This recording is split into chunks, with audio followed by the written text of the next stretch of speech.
Welcome students, Tom Harmer, your accounting professor here, and this is a demonstration of Chapter 11 problem AP11-6A, which is quite a good exercise in both journalizing transactions and also reporting them in the stockholders' equity section of the balance sheet. However, this problem has one confusing aspect primarily, is that I'll read the problem here and point that out. Arnold Corporation has authorized the issue of 44,800 shares of $103 par value, 8% non-cumulative preferred stock, and 2,015,500 shares of no par common stock.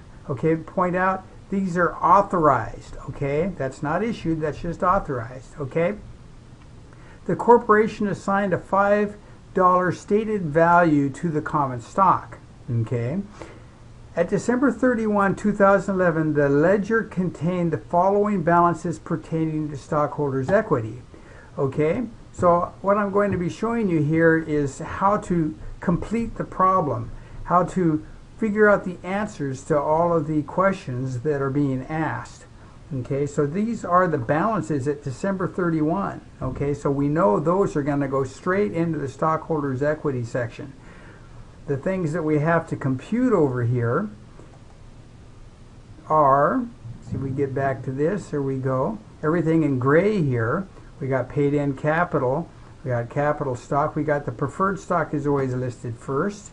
The 8% preferred, $103 par value, that was given, non-cumulative, 440,000 shares, 800 shares authorized. We had to divide this dollar amount by the 103 to get the 2,511 shares issued and outstanding. Then in common stock, we were given, ironically, this dollar balance of the common stock account is the same as the number of shares that were authorized, and that is just very confusing. So this number is really a different number than this number. These are shares authorized.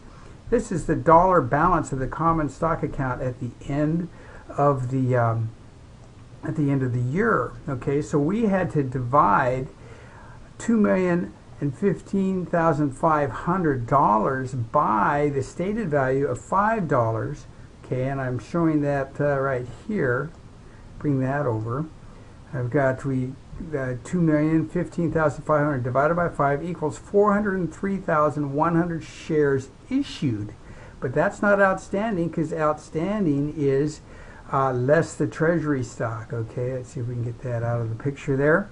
So you see, we had to calculate that 403,100 shares issued.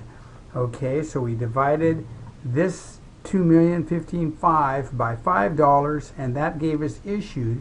Then we had to, after we did the journal entries over here, we had to calculate the balance of the shares in the treasury stock account. Okay, what I'm going to do, I'm going to come up here, I'm going to reduce the size here so we can see more of this in one screen. Maybe that's a little bit too small. Okay, there we go.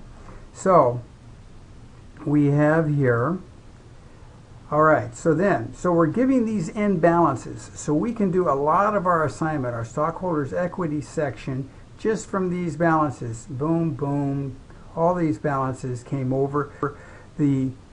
From the treasury stock, we had the dollar balance, okay, and we also know what the cost per share of the treasury stock was, so we can get the number of shares there real easy as a way to deduct that and end up with our 402,101 shares of common stock outstanding. Okay, so and the total of capital stock was just the total of those two. Then we had the additional paid in capital section. Okay, and those came right from here. Okay, then we had the retained earnings, that was given there as a year-end balance. Okay, so the majority of this stockholders equity section was given information with just a few calculations, okay, that we needed to do.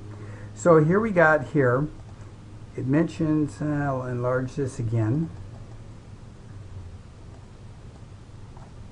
Okay, the preferred stock was issued for land having a fair market value of $309,351. Okay, it didn't say it was listed for that or offered for that. It says that's the fair market value. So that's what we take as the cost basis of the land. Okay, so there we go. The land is debited $309,351. Preferred stock was issued for land at a fair market value of that.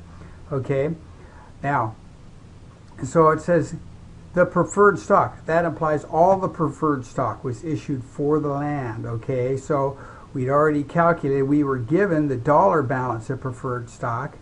Okay, so, and we know what our paid in capital in excess of par is. Okay, so there we go, and those two both add up. So there's our credit to preferred stock and credit to paid in capital in excess of par preferred stock. Okay, the next guy here is on November 1st,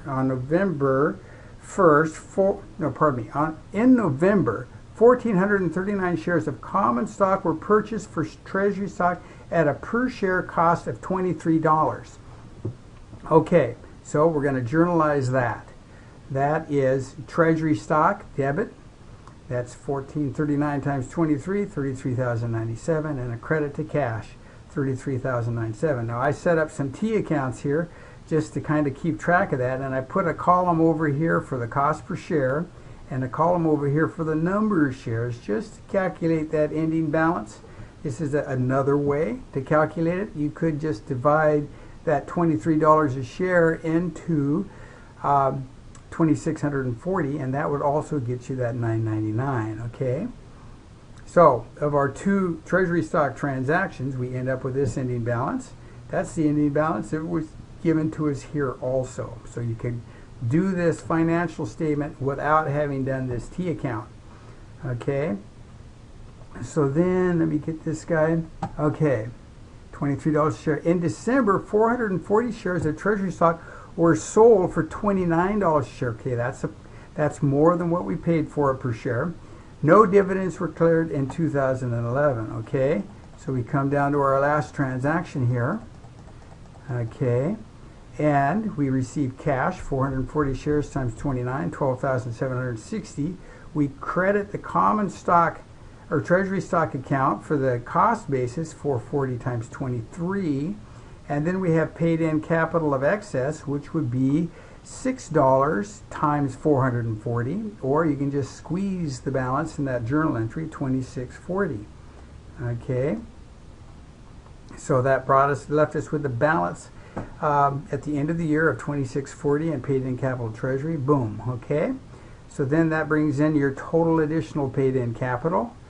Okay, total paid in capital, retained earnings brought over, given numbers, total paid in capital and retained earnings, less treasury stock. Okay, and that came from, here's our T account way to do it. Also, it was given in the ending balances here.